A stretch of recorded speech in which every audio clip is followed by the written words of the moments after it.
There's a lot that speaks to me about this beautiful time of year. I would say the number one thing I think about when I think about the high holidays and what really touches me is an opportunity to really start afresh, to start over.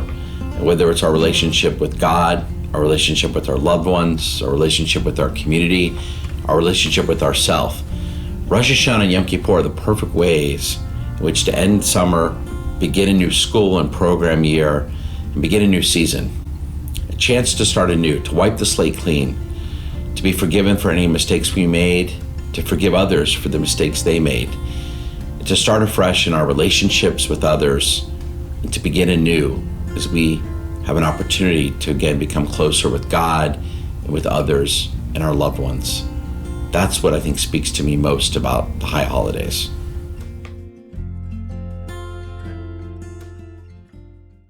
Hi everyone, I'm looking forward to sharing the beautiful music that only occurs once a year and that everyone sings along with. So here are a few melodies which I'm sure you'll recognize.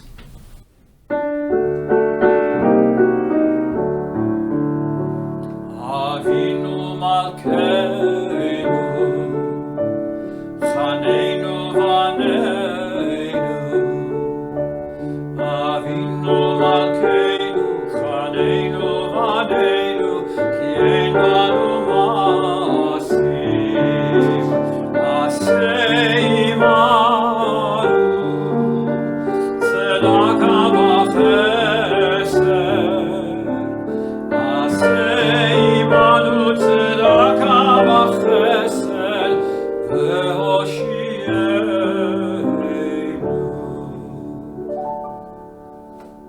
Here's another beautiful melody that we sing during the Amidah.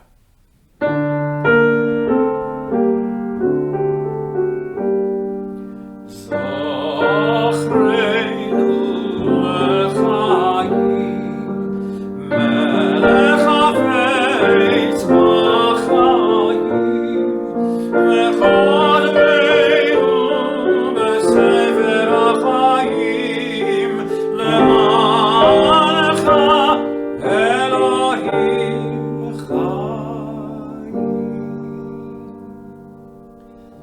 And lastly, the part where we all stand up and we do this when we are atoning for our sins. Ve'al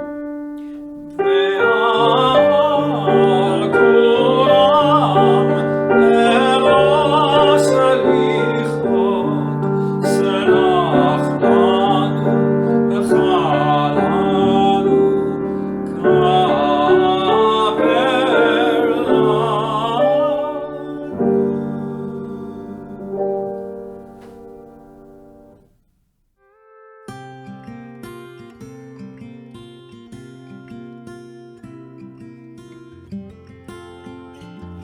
Yeah, my favorite part of the high holiday services is actually falling on my face. A lot of us during the year, we fall on our faces accidentally or unintentionally, literally or figuratively, we fall on our faces. But this is the one time during the year where we do it intentionally. And for me, it's a very dramatic moment. I realize, and hopefully other people who do this, realize that we're all human beings. We're all flawed. We all make mistakes. And falling on our face is a way to physically demonstrate that we realize how fragile and flawed we are, and that we're asking forgiveness, and we're trying to repair ourselves, so that when we stand up after falling down, we inhale, take a deep breath, and feel refreshed, renewed, and like the weight of our mistakes in the past are taken off our shoulders, and we're able to come into the new year with a clean slate. So that falling on your face is like a very dramatic physical way to express our sadness that we've made mistakes in the past, and asking forgiveness so that we can begin the year refreshed and renewed.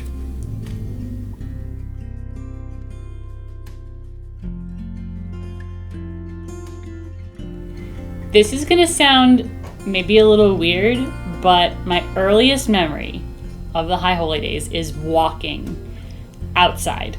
We never got to synagogue early enough to park in the parking lot, so we always had to park in the street, sometimes really far, because there's just like lines of cars along the street. So we'd park wherever we could and then get out and walk. And it was so funny to me. We'd be walking through our own neighborhood in our fanciest clothes. And I remember that just as a really little kid, in my fanciest, nicest clothes, walking on the street. We didn't have sidewalks in my neighborhood, so we'd be walking just on the street in our fancy clothes, walking by our neighbors' houses, walking past all these cars. And it was so odd because you're wearing your nice clothes, but you're walking around outside.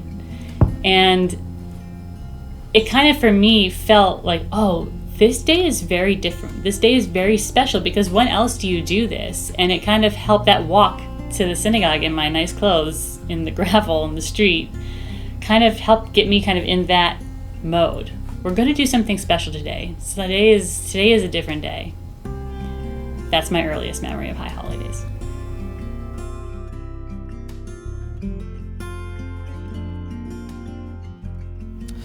So my favorite High Holiday traditions actually can be broken down into 3 parts: prayer, family, and of course food. I would always sit together on the High Holidays, whether it's Rosh Hashanah, Yom Kippur, and we would always sit together, me, my brothers, my parents, my aunts, uncles, cousins. We would all sit together, and just the feeling of family is just so important to me. And then, of course, after the services were over, whether it's Rosh Hashanah lunch or Yom Kippur break fast, we would all get together. It's at one of my relatives' homes and just eat. And it was just so much fun. And it's one of the High Holiday traditions that I've continued with my family. Even when I was going to school out of state, I would always come home for the High Holidays, just because I love the feeling of togetherness, the feeling of praying together as a family, the feeling of being together as a family, and of course eating. And it all made for just incredible memories of the High Holidays. And I hope that my kids, who are now older, will continue that tradition with their families. They do continue to come in for the holidays every year, and just being together as a family is just extremely important to me.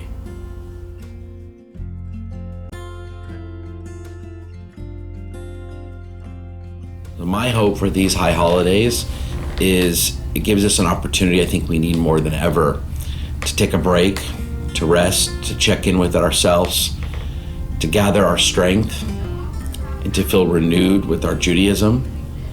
That's my hope for these upcoming High Holidays. My hope for these High Holidays is that we all witness a miracle. And the miracle is COVID in all its forms will disappear from the earth. There'll be no more sickness, there'll be no more deaths, there'll be no more children who cannot go to school. We will enter a new time of peace and health. Amen. My hope for all of us on these High Holidays in particular, first of all, of course, is that we have good health. This is, we're still not done with this virus, and even without the virus, other people have other health concerns.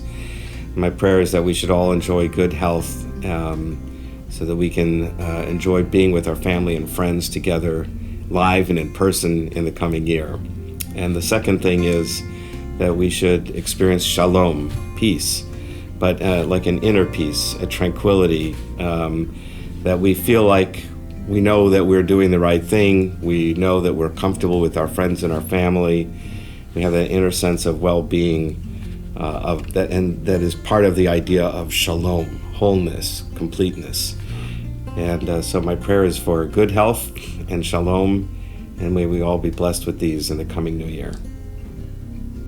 High Holidays are a pretty frenetic time. There's a lot going on. There's a lot of scheduling and events and break fasts and dinners, and we have to be in synagogue. We have to tune in at this time. There's so much going on. It's pretty all over the place. And my hope for these High Holy Days is that everybody, no matter how old or young you are, find some time in all the craziness to just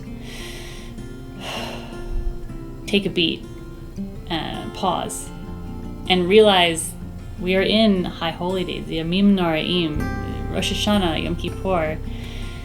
This is powerful, and it's exciting, and it's serious and heavy and joyous, and we get to be here in this moment. And that's such a wonderful thing. That's my hope for these High Holy Days.